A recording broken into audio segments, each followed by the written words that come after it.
What's going on YouTube? I'm Wayne and this is Wayne's Fish World. Very soon I'm going to be making changes to my aquarium filtration for a number of reasons. The main reason I'm going to be making changes to my aquarium are two things. That's simplicity and energy efficiency. I want to get in my aquariums, and when I want to clean my filter out, I don't want to spend 30 minutes cleaning a filter. I want to get in there, take stuff out, replenish the old stuff with new material. And another thing is, I run several aquariums. I needed to be energy efficient. I've had incredible luck and experience with these products in the past, and I'm going to be showing you guys very shortly in the next few weeks the Aqueon line that I've chosen to put on my aquarium. We're going to start off by giving you a sneak peek to the Oscar that I've got in a 75 gallon right over there. His name is Cosmo. I've adopted him. I don't know which video is going to come out first, this one or the adoption video, but this is going to be showing you guys how Aqueon 5575 can make an insane difference on a 12-inch Oscar. Right off the bat, a lot of you experienced people are thinking, Wayne, if you're going to choose hang on the back, why don't you choose Fluval hang on the back series? I have nothing against Fluval. I have Fluval products in my aquariums. I love their LEDs. I don't think without breaking the bank you're going to get much better of an LED light for your reef and freshwater aquariums. But I also love their filtration.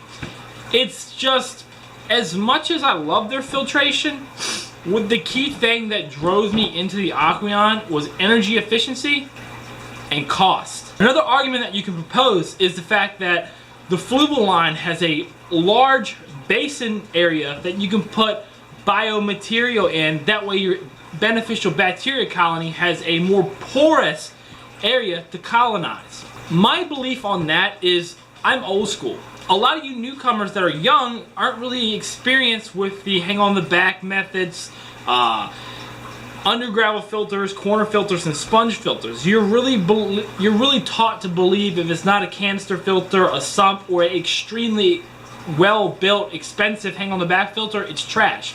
Well, that's not true. And the reason people love canister filters, sumps, wet-dry trickle filters is for their almost unlimited biomedia that they can place in it. You can customize with K1 Cognis, you can use bio balls, you can even use pot scrubbies.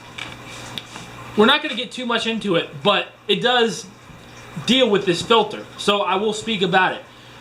Beneficial bacteria does colonize more in a more porous substrate or more porous media. But once again, I'm old school.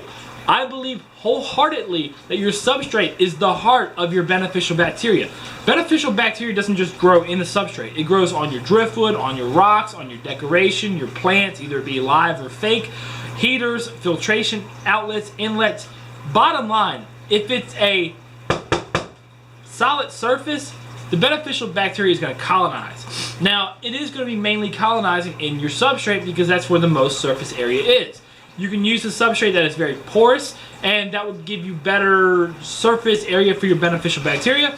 It can't be argued that K1 Cognis and the newer material is superior, but is it really needed?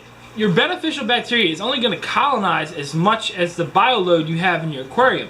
So what I'm trying to tell you is, if you have an Oscar like I do at a 75 gallon, there's no reason for me to go out and set up two 55 gallon drums full with K1 Cognis, because the beneficial bacteria load is only going to colonize to match the waste of the uneaten food and the waste coming out of the fish.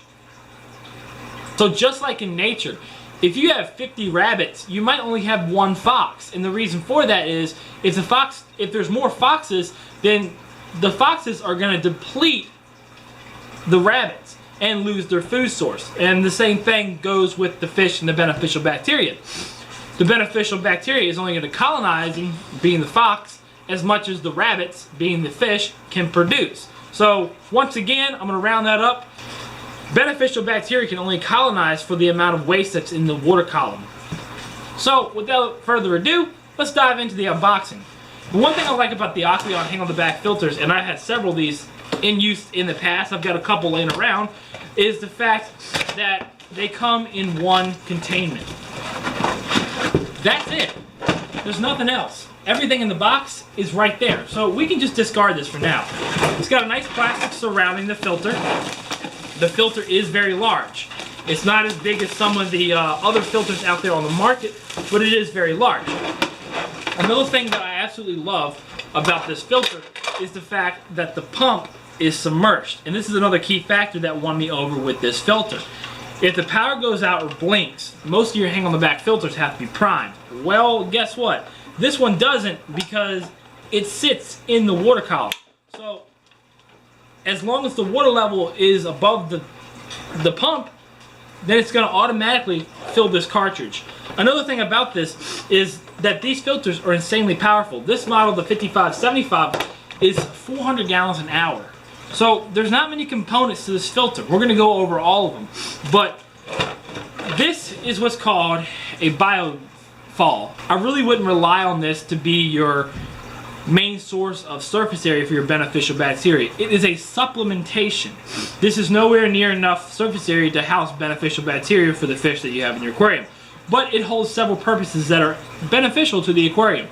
For one, the main thing that I like about it, it aerates the water column. So right off the bat, you can remove the electricity being produced by an air pump, all depending on the fish load you have. Because this is going to agitate the surface of the water, creating gas exchange.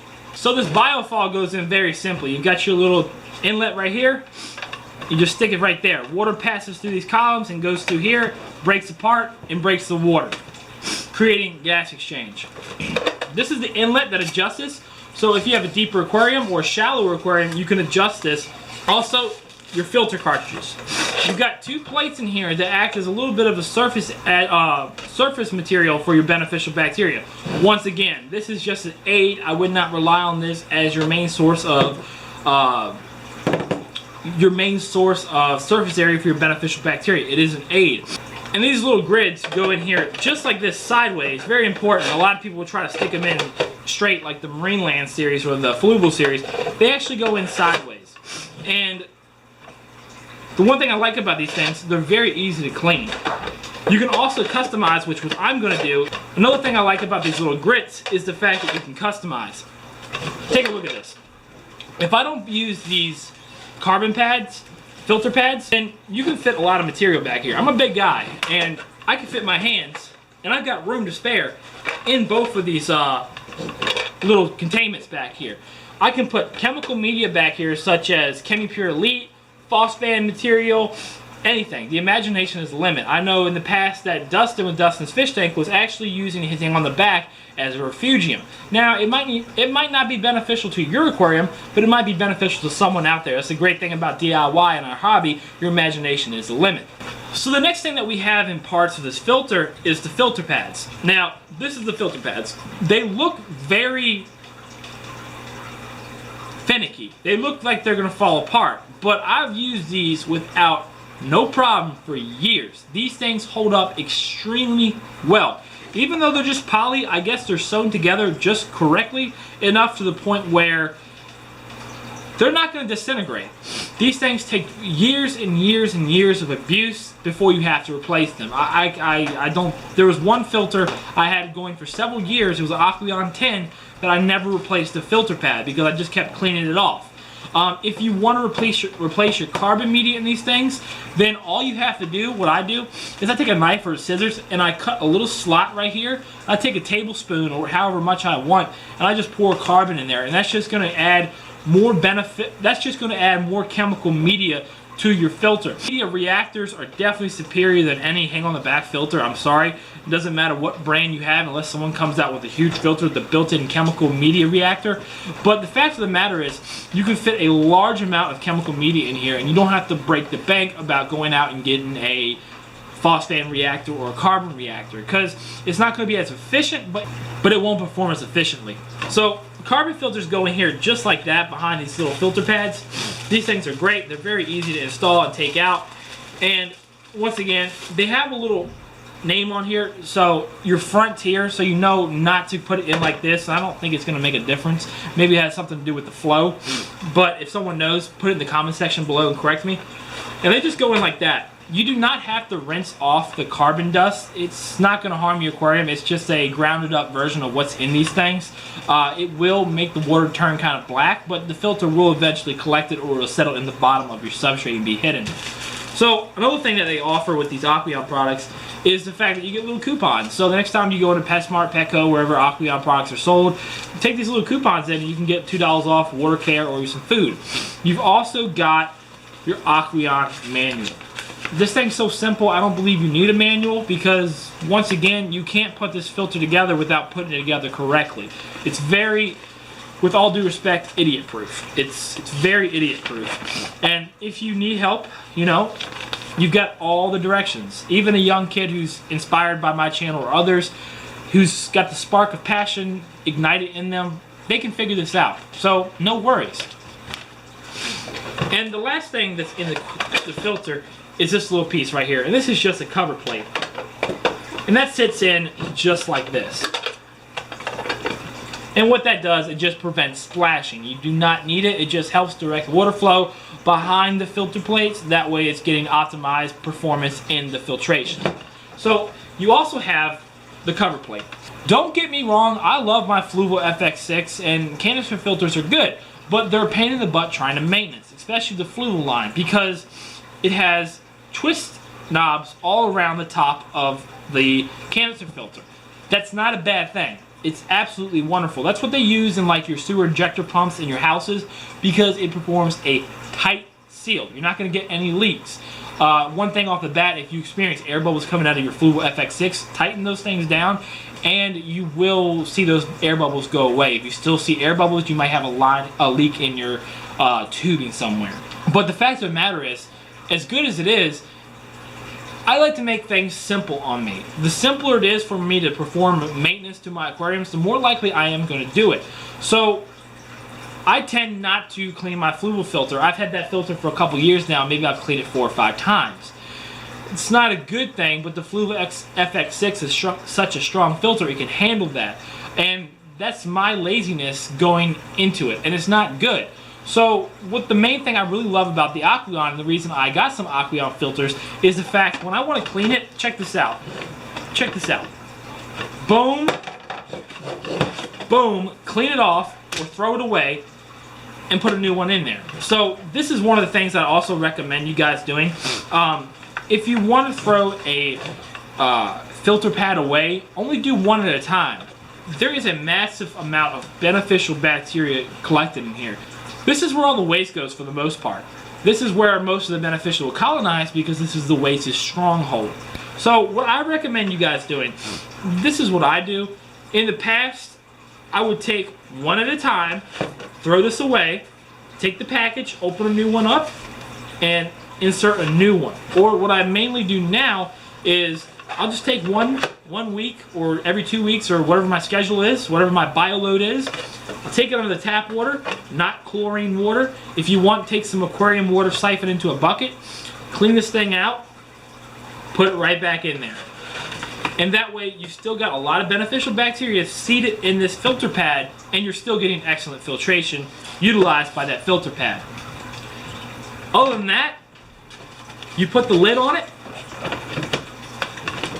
you insert this tube right here, not like that,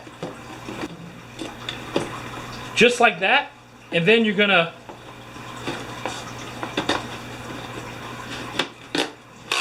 you hear that? That's how it locks in the system. This is the key factor that I chose to put these on with my saltwater tank, because even though I have a powerful wave maker, waste is still settling to the bottom. It's turning into detritus and it's ruining my aquarium. The overflow slots are at the top and waste tends to settle to the bottom even with the powerful wave maker. So being the slots at the top, it's not optimizing that filtration because all the waste is settling to the bottom. But with the Aqueon filters or any hang on the back or canister filters, guess what? Your inlet's at the bottom collecting most of that waste. So other than that, guys, that wraps up the unboxing of the Aqueon 55. I'm going to do a couple more of these. For next video, we're going to be installing this on my 75-gallon Oscar tank. I hope you guys found this video educational. I hope you liked it, enjoyed it. If you did, help me out by hitting that like button and definitely hit that subscribe button. It'll help my channel out and it'll make me want to produce more videos just like this for you guys. Until next time, I've been Wayne with Wayne's Fish World. Comment, rate, and subscribe. Later.